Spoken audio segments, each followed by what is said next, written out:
aflevering van Groen met Maarten Goet. En Femke Cornelissen. Ja, we hebben vandaag Ilse Parra gesproken. En dat was een leuke aflevering. Ja, jullie zo gaan zien. Mexicaanse die bij Microsoft in de security divisie werkt. En echt wel een mooi levensverhaal heeft. Ja, precies. Onder andere hoe ze naar Nederland is verhuisd. Wat ze aan ervaring heeft meegenomen om te starten in Nederland met haar baan. Ja, een hoop mooie dingen die ze vertelt.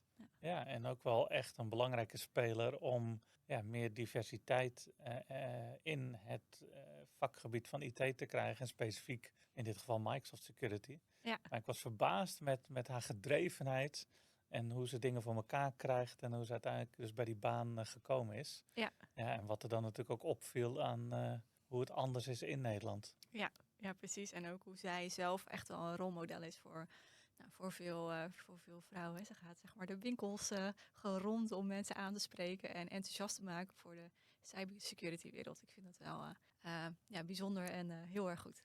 Ja, volgens mij een heel leuk interview geworden. Met leuke highlights en spannende inzichten. Dus laten we gaan luisteren naar Ilse. Yes. Thank you for taking the time to be here in our studio. Thanks for inviting Ilse. I believe your title at Microsoft is Microsoft Modern Work Channel Sales Manager. Is that true? Yeah, well, we actually are reshaping the name because I went so depth into security. It became my passion at Microsoft that I started to move myself more into security and leave modern workplace on the side. So now it is security channel sales manager. But I haven't updated my LinkedIn or my email. I still have to do it. And can you tell a little bit about yourself, who you are and what you are doing? Well, I'm Ilse Parra. I'm Mexican. I live in the Netherlands since 4 or 5 years, somewhere like that. I don't have the right dates because I went through COVID here in the Netherlands. So I was for a year and a half in the house. I moved here because I met a Dutch man in Mexico. He said to me, I can only have a beer for an hour and then tomorrow I fly to Amsterdam. And then this is how I ended up here. Nowadays we have a little boy. I went through my pregnancy also and my maternity leave during COVID. My mom, she has a company. She founded a company of a local ERP brand in Mexico called Contpac-E. So she's also a partner. And she started her company when I was maybe 14 or 15 years old. And I had to go to a lot of meetings and a lot of events and a lot of stuff. And that's how I became acquainted with the partner environment, with the IT, with the cloud and all of that. And I think that that's why I am now at Microsoft, because of my background moving here and how I grew up. Great. Cool. Well, hasn't that been a shock or quite a difference coming from Mexico into here, Holland? It is a lot. It is. The thing is, it's not like moving from France to the Netherlands. No. It's a different continent. The timing is so difficult that I have a very small window to communicate with my family or my friends. And just leaving your country behind and moving and starting a life in a place where at the beginning I felt like I never belonged and I will never belonged. So I have an identity. My therapist actually called it identity crisis because the Ilse from Mexico, she was single, she was working, she was into herself, living in her apartment. And then I moved in here and then I became a mom. I had a partner. I had to build my career from zero in the Netherlands. So I was struggling a little bit with who was I and who am I nowadays and what is the Ilse? Who am I now that I'm in Ilse in the Netherlands? And it took me a while to understand that I am a Latina woman living in the Netherlands. I have different ways of seeing the world, and I have also learned so much from the Dutch culture that I have also reshaped my personality. So now I'm like a hybrid. I'm a Mexican woman, but when I go to Mexico, I see things like a Dutch person sometimes. And when I'm here, I also see things like a Mexican woman. So I think I just learned to embrace myself, my personality, who I am, and that I am different, and which qualities do I have, and which things I am still learning and figuring out. You say you start from zero here. How did that come and how did you start in the Netherlands with your work and your career? Well, that was a bit of an interesting period because I remember I came to the Netherlands. I used to work at Canon as a key account manager on the printing and the press side, and also a little bit into the digitalization and keeping everything safe on the printer. Um, so I won an award back in Canon for a project. And this award put me like a little bit on the map with the directors and with the US. And they sent me a recommendation here to Europe. But when I got here, it was a bit of a surprise that I went through the hiring process and I always got an email of like, you were not selected, even for the same role that I used to have before. Then I went to try to different companies, different printing companies, same role, competitors, and it was the same. And then a year passed by, and I think that I applied for 100 roles. Wow. I don't know. I remember people telling me, you will get a role once you have a job. I was like, but I don't want to have a job to jump in another job and then to just quit with that company. So I was trying and I was aiming for the role that I wanted. And a little bit of a blocker over there was the language that I didn't spoke Dutch. In that, well, still not a lot.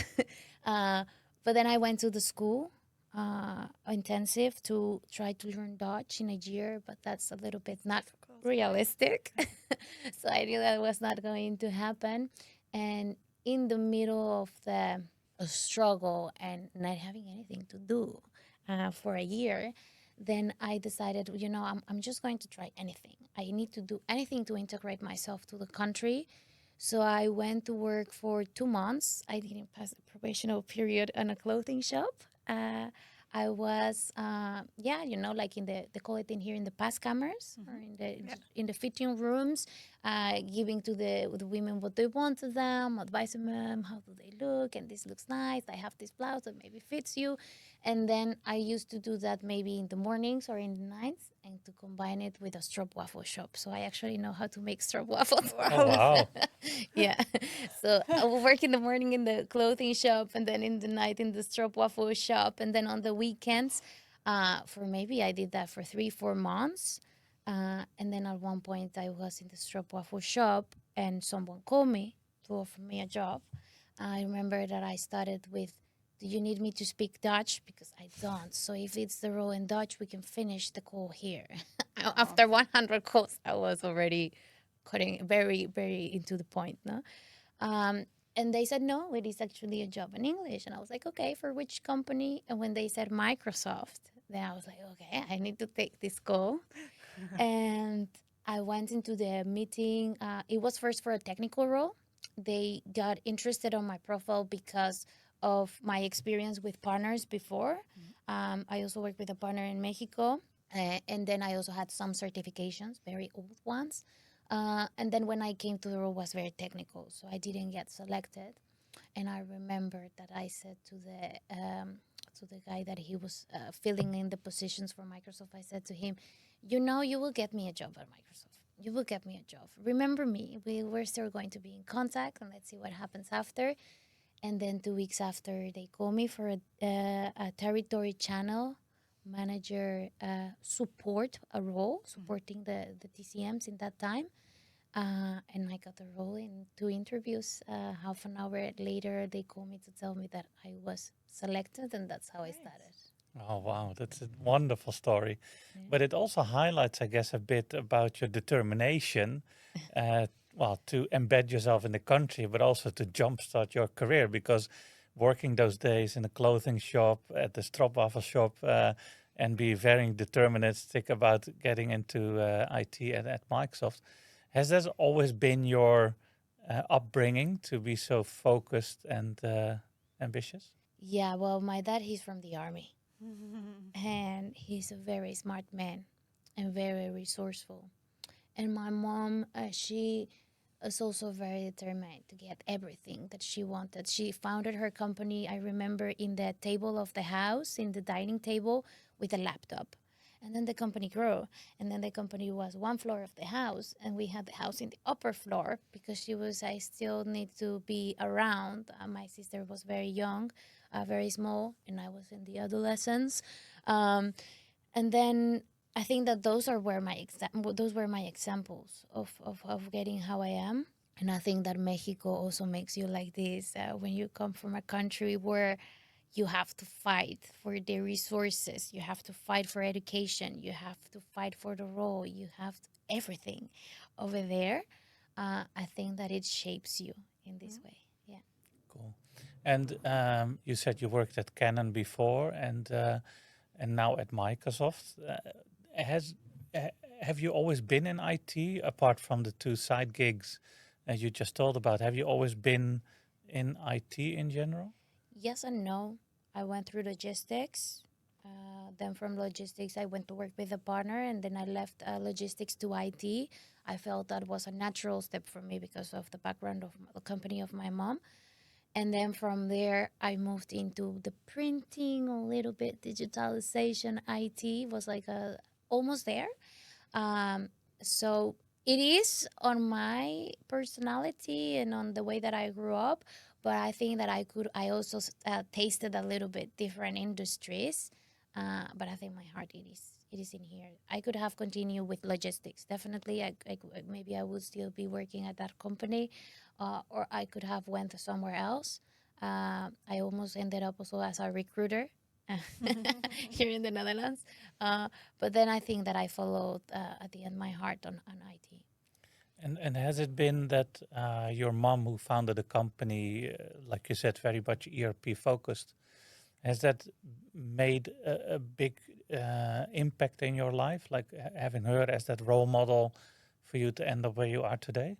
Yes, of course, because starting up a company and then it up with 15, 20 employees as a woman in Mexico is not something very common. And also in the IT world, well, in Mexico, it is mainly men.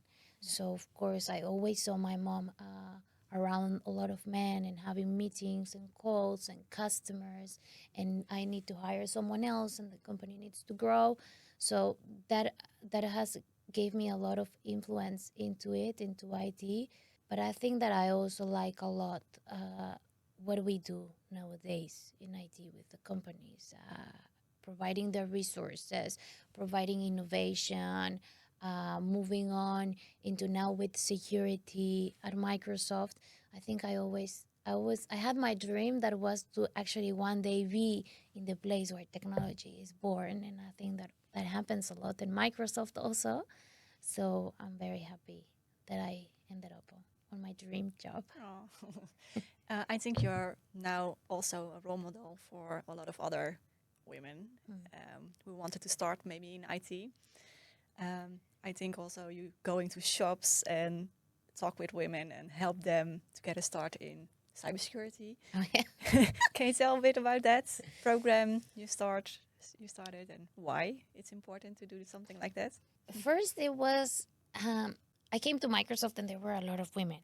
No, I have a lot of women that I work with. Actually, a funny fact is that half of my team are Latinas and are women. Almost. Oh. I have other two peers. One is from Brazil and another one is Colombian. And our team is 50-50. And then you also see managers in the management. You see women and everywhere. You see women, engineers, any type of role at Microsoft. And then when I started to go outside to the partners, I started to find myself the only woman in the meetings. And then I started to feel like, hey, what is going on in here with women? And if I combine that with coming to the Netherlands to start from zero and not having a network or not having someone to grab me a hand, to pull me into the industry, and that year, maybe what could have I done in that year? You know, what have I done in 3 years? If you give me 4 years, maybe I will be, my knowledge and my skills will be much higher. So combining those two factors and then thinking of providing a network and designing a program for women in cybersecurity where we can give that hand to someone, where we can show the path and say, this is not a male industry. This is also women industry. I have heard comments of, yeah, but cybersecurity is very technical, it's very difficult. And the women, they go a little bit more for the caring side. I still question that a lot. I don't think that necessarily, we don't have to, I mean, I like to do the good, but I don't have to care about the entire society just because of the fact that I am a woman. But if you think about cybersecurity, you're actually doing something for the society. You're actually protecting someone's company from not getting hacked, because what are they going to pay for it? Will they have the money to cover it, or will they have to let go their employees to cover a ransomware? And what about the family that is behind there? So I do find a lot of feminine, into cybersecurity. And that's what I thought, let's just create a program where we start with the explaining cybersecurity from the beginning, even what is IT, what is a network, what is a firewall, what is a database, what is privacy, from the beginning until the SE900, which is a certification of Microsoft, where we will try to get some of them certified. Why? Because that's also something where partners look at before they give you a role. Hey, do you have a certification? And I think that can open also a door, and also land some commitment to really invest and skill themselves and to go and to do an exam and take the time to finish it. And then we combine it with some she-her mentoring, motivational speakers and workshops. Also, we will have a workshop about how to pursue your dreams in your career. And we are also planning a ceremony, a graduation ceremony, where even the police of the Netherlands is going to come, and some of our partners, to give an applause to all those women that they finish the program. That is just a wonderful initiative, and I've read about it online, and I think this is something free for those who want to participate. Is free. Of course, the certification of the SE900 might have a cost of $100. We are still trying to see, okay, how can we tackle that part so then we can make it completely free. But there is no cost involved in any of the sessions. The sessions can be also on Teams or on Microsoft Office or on our partner's office. So the program is also designed for some partners to jump in and provide the sessions. In this case, for example, Portel is being part of the program, of course. So the women will have the opportunity to come to Portel and to have their session here. And it is very intentional, because then you can start creating your network also. No, you can start seeing the companies, getting in touch with other people. Maybe it's just to get into the place and the lunch or the coffee sometimes. Yeah, nice. So with Microsoft Security, I think you're in an area where there's a lot of growth. And if you put it negatively, there's a lot of growth in hackers that target even more and more companies nowadays. But there's also growth in the fact that there's more solutions, more people trying to up their defenses. There's all sorts of regulation coming online for companies to have that. Is the dynamic in the area where you work in the Microsoft Security branch, different from the workplace section you've been in, and even like with Canon and other previous employers? How is the dynamic and the hustle and the bustle of the Microsoft Security world? I like a lot the mindset of the people in Microsoft. We are very much open to change, because technology changes so fast that we go through massive changes all the time, and your mindset has to be set up for that one. Also, the technology gets updated, and it comes a lot because of the feedback of the customers or the needs of the market or the situation, geopolitical situation or the society's situation and the customers. So that really allows us to change the way that we approach sometimes the business, and to integrate everything and try to tackle all the challenges that are outside in the world, with different ethical hackers or political hackers, or cyber criminals, more than hackers. How do we manage, and what is the role of Microsoft and our solutions, and what is also the role of our partners? Something that I like a lot in Microsoft is our partners are part of Microsoft, and we work a lot closely, very, very close to each other. I know my partners know who is Ilse, and my partners know so many other colleagues from Microsoft. We're always having these discussions of how to empower the solutions of our partners and how to empower the customer together. Mhm. And that's, I think, something that I really like a lot from Microsoft and from working here. We are not afraid to say this is not working. It's more about the growing mindset and how do we improve things. And if this is working, then how do we reproduce it? And it seems to be a real priority as well if you see how much Microsoft has grown over the past 5 or even more years. Not only with solutions that you can now buy from Microsoft, but making a proper effort to stop the hackers, whether it's at state level, working with government agencies, whether it's investing in research or all of the development centers around the world, or like yourself in a role touching customers and partners. It seems to be a real priority for Microsoft to do this right. Yeah, yeah. I think that that's the only way that we can move forward and that we can protect the privacy of the citizens, our data. I question myself a lot, which data do we have there that we are exposing as a customer? If you go to a platform, what are you putting in there?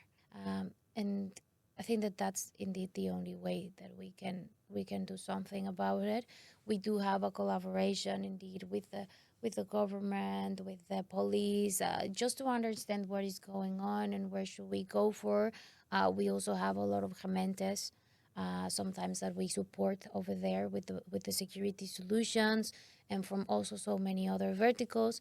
And we have now coming some directives like the NIS 2.0, where we are trying to support the customers and the partners to be ready for this new directive that is setting the baseline on cybersecurity. And I do expect that with this, we can really embed security into every business. Yeah. So in your day job, you do a lot with partners. You're trying to show the value of the Microsoft solutions. What is looking at your week? What is the most fun thing that you're doing? What is the thing you get the most energy out of? Like there'll probably be a lot of things that you need to do, or there's sales targets, and there's stuff that probably you need to do, or but are there things where you see like that's what I'm really looking forward to in a week or in a month or something that energizes you? Customer events, I like them a lot. I like to see the partners shining, sharing awareness. I like a lot the dynamic on the events with their the discussions where the customers they get amazed by new things that maybe they were not seeing on security or vulnerabilities. And for me to think that in a customer event, it's not only about, of course, the targets and the pipeline and all of that, but the customers that they leave really realizing the risks that they have if they don't implement security, and thinking this customer is going to increase their and to improve their posture on security. That I find that it makes me feel happy to think like maybe tomorrow they will be prepared and they won't be in risk because of the amazing job that our partners are doing to land the awareness. That's something that I like a lot. And of course, now the Women for Cyber program, Yeah. that's also giving me a lot of energy. Now we are in the middle of, landing our new strategy and the closing of the year and things coming in and preparing and doing a lot of research. And sometimes can be quite overwhelming. And then I think that for me, this program and the customer events are definitely the ones that are giving me the energy. Okay. I saw something like a prize that you won. What was that? Award champions. Well, it was because of the NIS 2.0 directive. We drove awareness to the customer with the events. Oh, So that is indeed is it's funny that you mention it because it is tangled, no? Yeah. Something that I really like to do, which is driving customer awareness and driving security solutions with the customers together with our partners. And the needs to point out, it really opened up that discussion and that attention from so many customers to come to Microsoft to hear from Microsoft and from our partners about this directive. And then we had the awareness side on it, and now the customers. It was very nice to see how many customers they increased their security after these events because we did an analysis after, and it was a very nice impact. Real cool. And so, reflecting back as a Mexican woman in Holland, coming to Microsoft or maybe in general in the Netherlands, are there anything that surprised you or that you looked at and you think like, oh, this is weird, or like with in Microsoft or outside? And I'm not talking lunch like broodje kaas or milk, but like what were general observations that really genuinely surprised you or were different? I'm not saying it's perfect, and I'm not saying that all the women are fully empowered or have all the rights, equal, but you're much further than us in Mexico. Just the fact that I could walk on the street without a man chasing me or saying things to me, or that I would come to the office and everybody will be listen, regardless of your gender or your background. I think that I love it. I like it a lot because in a positive way, it has impacted my career.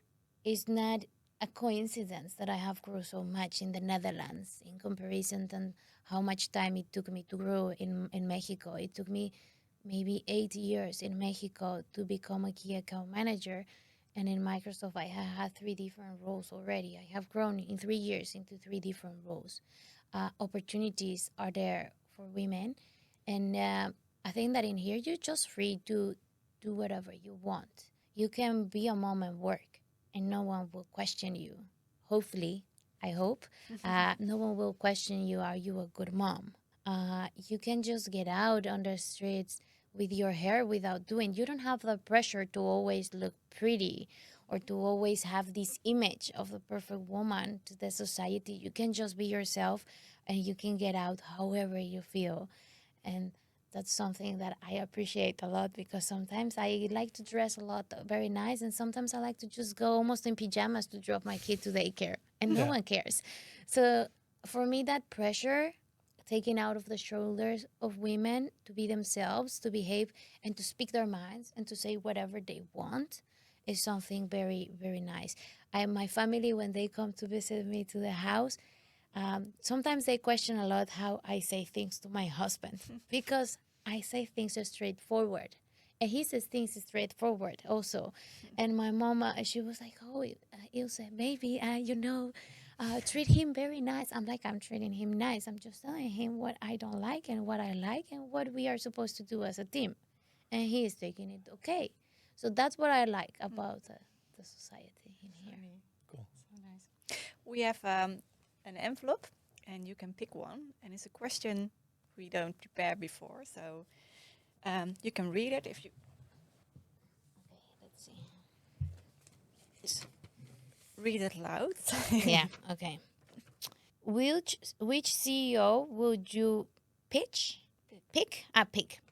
if you had to choose? Satya, Steve, or Bill, and why? One of the 3 former Microsoft CEOs, like, would it be Bill Gates, Steve Ballmer, or Satya Nadella I think, of course, it's easier for me to go for Satya because he is now our CEO. What I like a lot about him, it was that he saw the opportunity in Azure. I remember in 2015, I was working with a partner and we were talking about Azure, and there was a device that there has to be built to start to explain Azure. It was a store symbol, the name, I don't remember. Yeah. And then we had to come with this machine to explain Azure sometimes, because how do you explain a solution or moving from a server into the cloud, something that they don't see, something that they don't touch?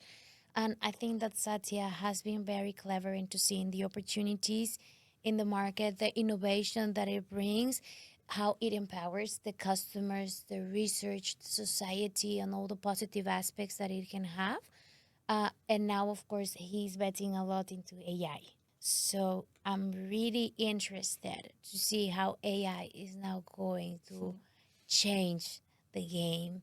How are we going to evolve? And I was thinking, I think if he sees the potential and if he is really driving it and putting it at the core of Microsoft, I really want to see where can we get and with the AI, and how if a mind can do something, now the mind and the computer together empowered. I think that's something amazing. So I take that from Satya, and that's Cool. why I choose him. Thank you. Thank you very much for your time. And see you next time. Yes, thank you for having me. Thank you.